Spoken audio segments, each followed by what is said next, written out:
If danger had a face in Hollywood, it looked like Lee Van Cleef. But there was one man he couldn't stand more than anyone else: John Wayne. And this wasn't some petty grudge.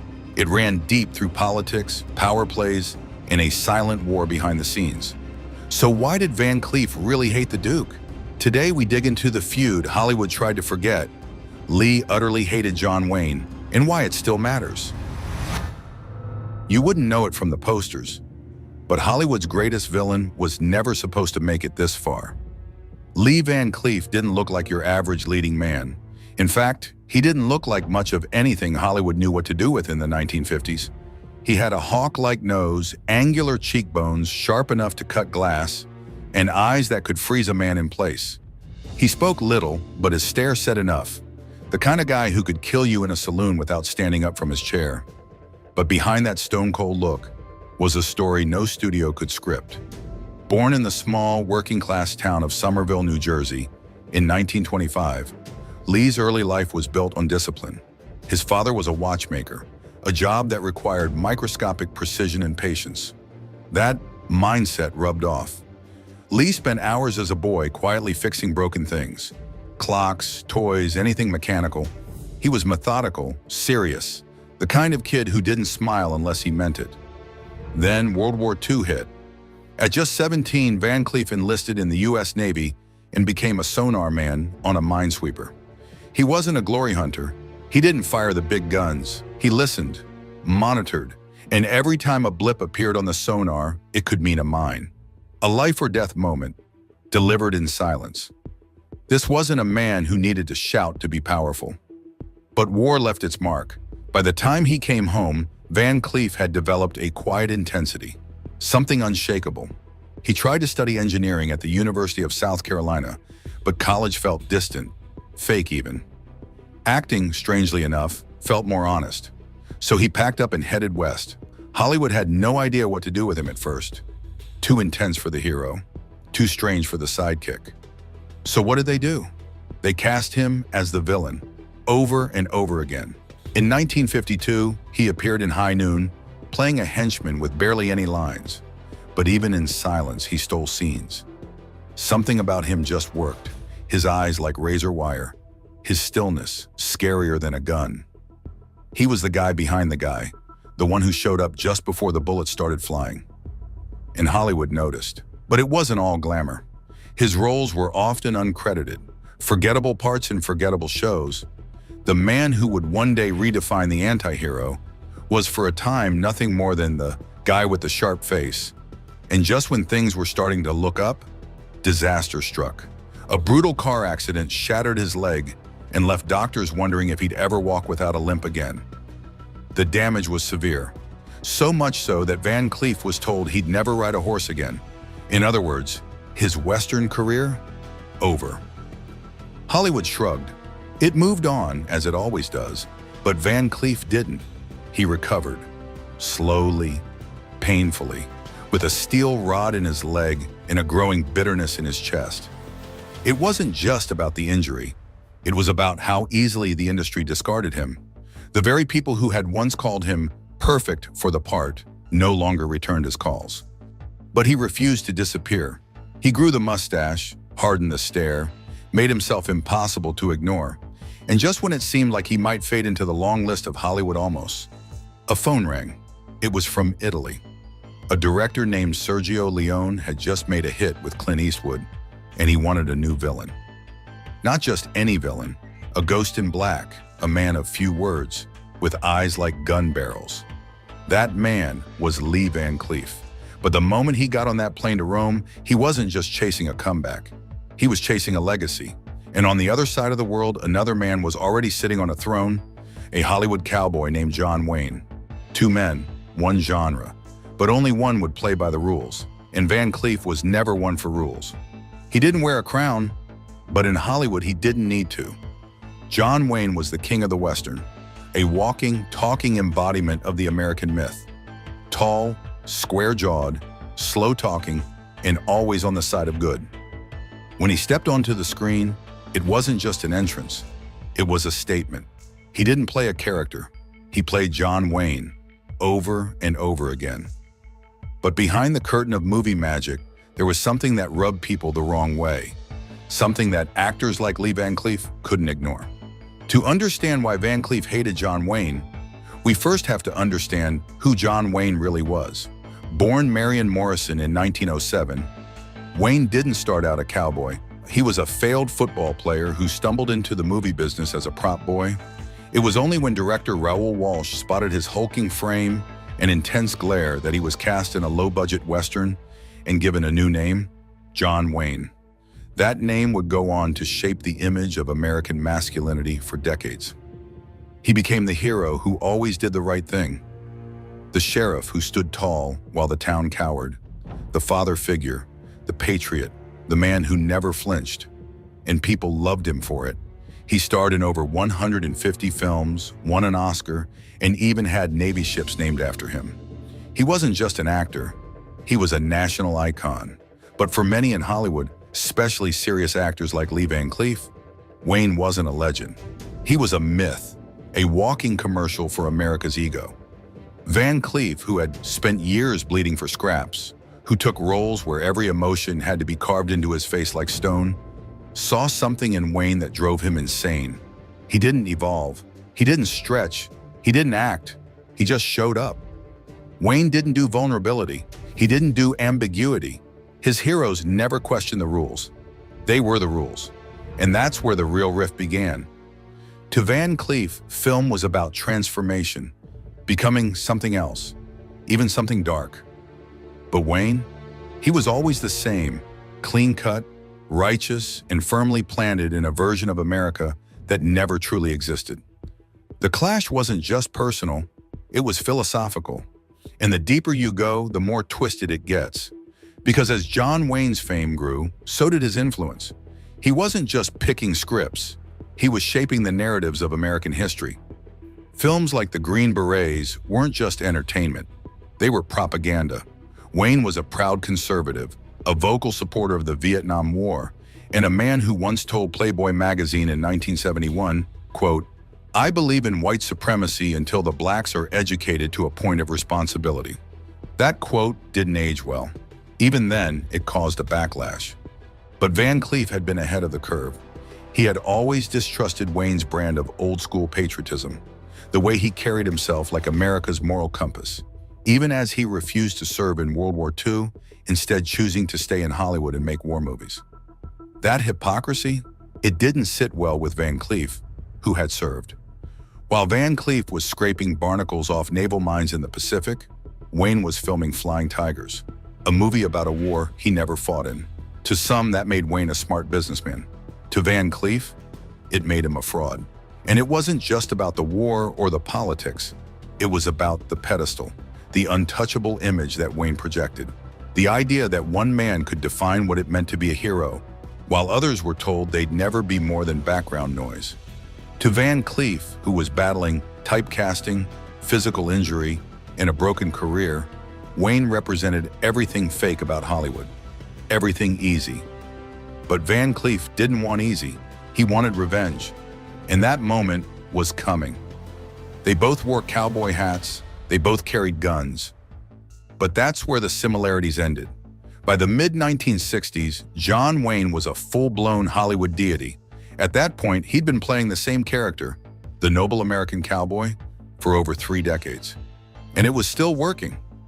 His movies were flag-waving epics. He spoke in slow, commanding drawls. He got the girl, he won the fight, and if a Native American or Mexican happened to die along the way, well, it was just part of the story. That's how sanitized Wayne's version of the West was. Clean, romantic, glorified. But far away from Hollywood's backlots, in a dusty part of Spain, a revolution was quietly brewing, and Lee Van Cleef was at the center of it. This was the rise of the spaghetti western. Gritty, violent, morally ambiguous films made mostly by Italian directors with shoestring budgets and a deep skepticism of American mythology. Sergio Leone, the godfather of the genre, was on a mission to strip the Western of its hero worship. He didn't want clean, he wanted real, flawed, dirty, human. And that's exactly why he called Van Cleef. After a decade of being ignored, after a car crash that nearly ended his career, Van Cleef was about to step into a role that would redefine the entire genre. Colonel Douglas Mortimer in For a Few Dollars More. Unlike Wayne's characters, Mortimer wasn't a squeaky clean hero. He was cold, calculating, but also deeply tragic. His actions were brutal but motivated by justice.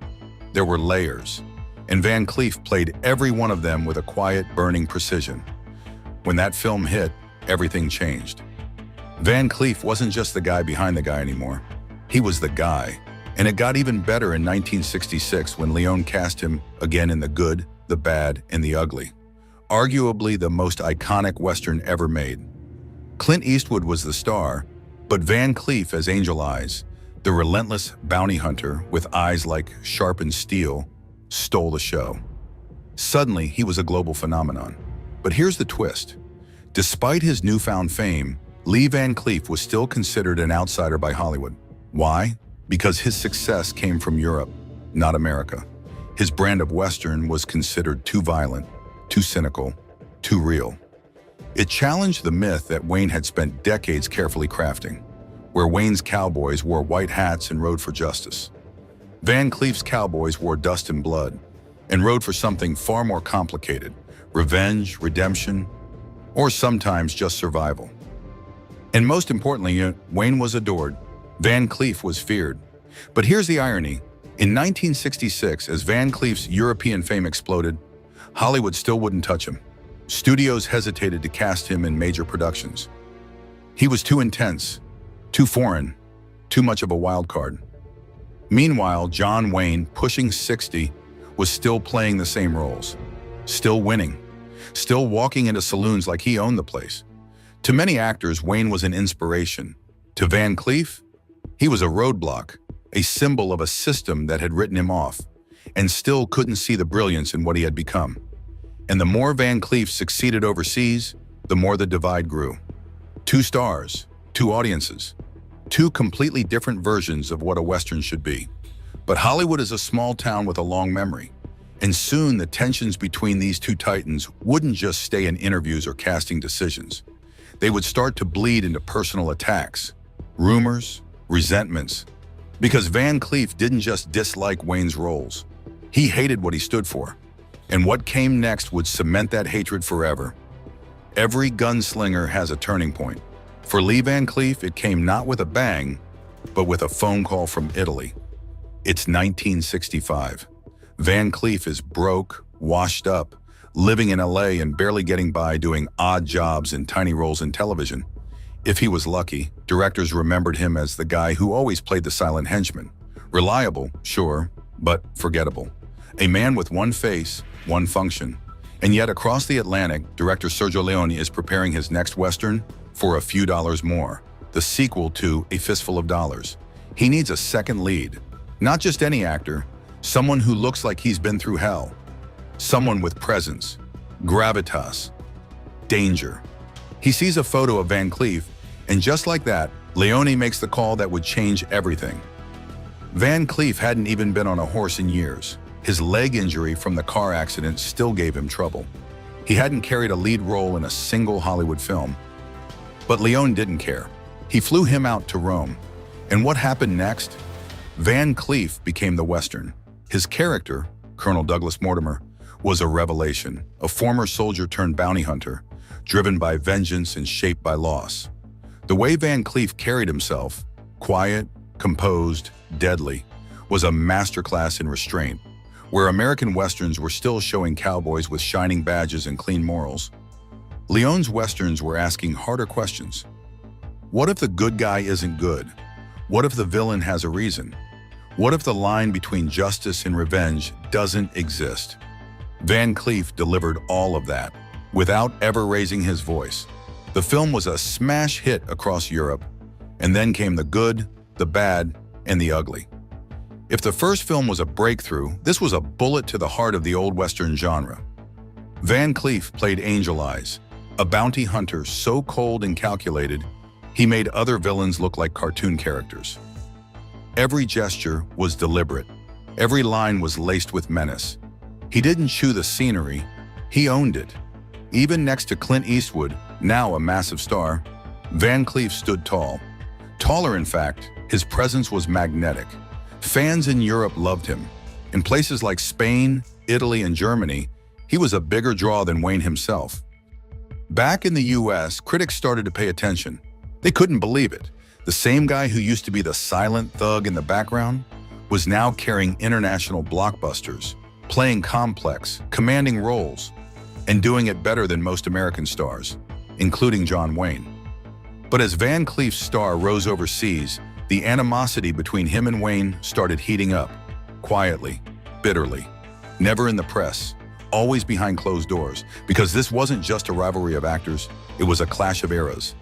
John Wayne was the past, the clean-cut sheriff, the righteous man's man, the embodiment of American values. Van Cleef was the future, morally gray, emotionally wounded, and more human than a hero. Hollywood began to feel that shift. And John Wayne? He hated it. Rumors began to swirl that Wayne had personally blocked Van Cleef from certain studio-backed films, that he vetoed working with him, that he refused to share the screen with an actor he considered too dark, too intense. But Van Cleef wasn't interested in playing by the Duke's rules. He'd already found something better: creative freedom. In Europe, he had final say on scripts. He played anti-heroes, mentors, vigilantes, characters with depth, characters with scars. And best of all, he got respect. For once, he wasn't the backup villain. He was the story, and yet the bitterness never faded. Every time he saw Wayne in another blockbuster back home, with his clean image and same old performance, it reminded Van Cleef that America had never wanted him. Until he became a legend somewhere else. But even legends carry wounds. And Van Cleef's hatred wasn't just professional, it was deeply personal. And in the next chapter, we find out exactly why. He didn't just dislike John Wayne, he despised him. And it wasn't about ego, it was about everything Wayne stood for. By the late 1960s, Lee Van Cleef was finally a star, but he wasn't basking in Hollywood limelight. Instead, he was holed up in Rome hotel rooms, knocking out one gritty spaghetti western after another, each role steeped in pain, silence, and complexity. He was the thinking man's gunslinger, the haunted mentor, the man who walked the line between law and lawlessness. Meanwhile, across the ocean, John Wayne was still churning out blockbuster after blockbuster, playing the same red-blooded, God-fearing cowboy he always had. And that was exactly the problem. To Van Cleef, it was like watching a man wear the same mask in every room and getting applauded for it. Wayne didn't play characters. He played a concept: American exceptionalism. And Van Cleef? He found it nauseating. But the deeper root of his hatred ran even colder, into something far more divisive: politics. John Wayne was more than an actor. He was an ideologue, one of the most vocal conservatives in all of Hollywood, a staunch supporter of the Vietnam War, a founding member of the Motion Picture Alliance for the Preservation of American Ideals, a group that actively supported the blacklisting of alleged communists in the film industry. In other words, if you didn't align with Wayne's version of America, you didn't belong in it. Van Cleef, on the other hand, didn't wear his politics on his sleeve. But those who knew him say he leaned fiercely toward individual liberty, anti-establishment views, and deeply distrusted Hollywood's power structure, especially when it was manipulated by men like Wayne. He saw Wayne as a mouthpiece, a propaganda machine wrapped in a cowboy hat. And the final nail? Wayne had dodged the draft in World War II, while Lee Van Cleef was in uniform, risking his life sweeping naval mines in enemy waters. Wayne stayed home, acting in war films, pretending to be a hero. That hypocrisy made Van Cleef's blood boil. In Hollywood circles, Van Cleef was famously hard to rattle. On set, he was quiet, professional, almost cold. But if John Wayne's name came up, the mask cracked. It was said that Van Cleef once stormed out of a meeting when a producer suggested pairing them in a two-hander western. Another time, when a fan on set called him the evil John Wayne, Van Cleef snapped, "I'd rather be the villain than a cardboard saint." To him, Wayne's brand of masculinity, the square-jawed, unfeeling, might is right cowboy, wasn't just outdated, it was dangerous. Van Cleef believed in earning your character, in showing weakness, doubt, conflict. Wayne believed in hiding it, and the idea that such a man could become America's hero. That stuck in Van Cleef's throat like a bullet. But it wasn't just ideological. There were real career consequences too. Wayne had enormous pull in the industry. He produced films, had friends in studio boardrooms, and behind the scenes there were whispers that he actively shut Van Cleef out of certain productions. At the time, Van Cleef was riding high off the Big Gun Down and Death Rides a Horse. Studios were finally waking up to his star power. But when a Western epic being planned by a major American studio considered him for the lead, Van Cleef mysteriously disappeared from the shortlist. Wayne had already signed on as executive producer. Coincidence? Maybe. But Van Cleef never forgot it, and he never forgave it. It became more than a feud. It became a principle. And maybe that's why Van Cleef's characters always felt realer. They limped, they mourned, they doubted. They were men you could believe in, even if they scared you. But hate comes at a cost. And Van Cleef's refusal to play the Hollywood game, especially Wayne's game, meant the doors he should have been walking through were quietly closing behind him. And as the Western genre began to fade, so too did the rivalry.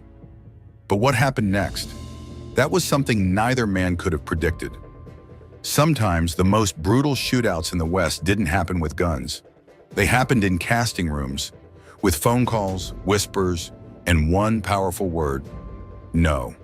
For all their similarities, their cowboy boots, their Western drawls, their hardened stares, Lee Van Cleef and John Wayne never made a single film together. Not once. And that wasn't an accident. It was a silent war, a cold one. Fought not with bullets, but with influence, pride, and professional sabotage. Behind the scenes in 1970s Hollywood, the John Wayne machine was still humming. Even as he aged and his box office appeal began to wane, Wayne held on to power like a sheriff clutching his last badge. His production company, BadClint, was still active. His connections at studios ran deep. Directors owed him favors.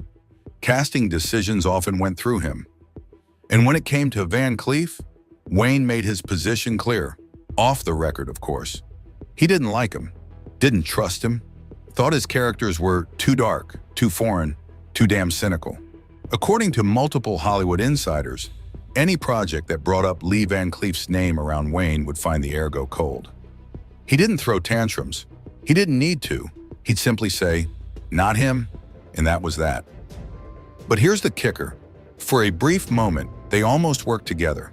In the early 1970s, Universal was developing a big-budget Western that would feature two aging gunslingers, one righteous, one morally ambiguous, teaming up for a final mission. It was supposed to be a genre-defining film, a sort of passing of the torch.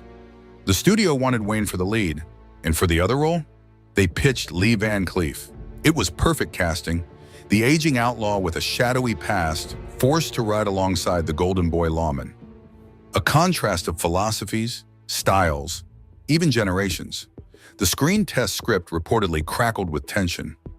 But Wayne never let it get that far. He nixed the deal, privately told the studio the project wouldn't move forward with Van Cleef attached. The role was recast. The film eventually flopped, and a once-in-a-lifetime cinematic moment vanished. It's hard to say if Van Cleef ever knew the full extent of Wayne's behind-the-scenes influence, but he definitely knew something was wrong. In interviews, Van Cleef was always careful not to name names. He never publicly insulted Wayne, but his words were cold enough to frost glass. In one rare quote from the late 70s, he said, "There are actors who play the same man in every film. They say that's branding. I say it's laziness." No name mentioned, but everyone knew, and the message was clear. Lee Van Cleef didn't need John Wayne. He had carved his own path, across deserts, through violence, into cult legend. But it came at a cost. As the Western genre dried up in the 80s, Van Cleef's star dimmed, the roles stopped coming. Studios, still dominated by Wayne's era of thinking, didn't know what to do with men like him anymore. Complex cowboys weren't selling. People wanted superheroes now. And so Lee Van Cleef, the man who could say more with a stare than most could with a monologue, faded from the screen. Not defeated, just uninvited. As for John Wayne, he held on to his myth until the very end. Died in 1979, draped in the American flag, Not literally, but close enough. The Duke went out as a hero, a monument. But the truth, Hollywood had already started moving on. And in the years to come, film lovers would rediscover something they hadn't fully appreciated back then. Lee Van Cleef was doing something braver all along. Heroes are remembered, villains are remembered. But Lee Van Cleef, he became something rare, a myth that aged better than the legend. When Lee Van Cleef passed away in 1989, the obituaries were polite.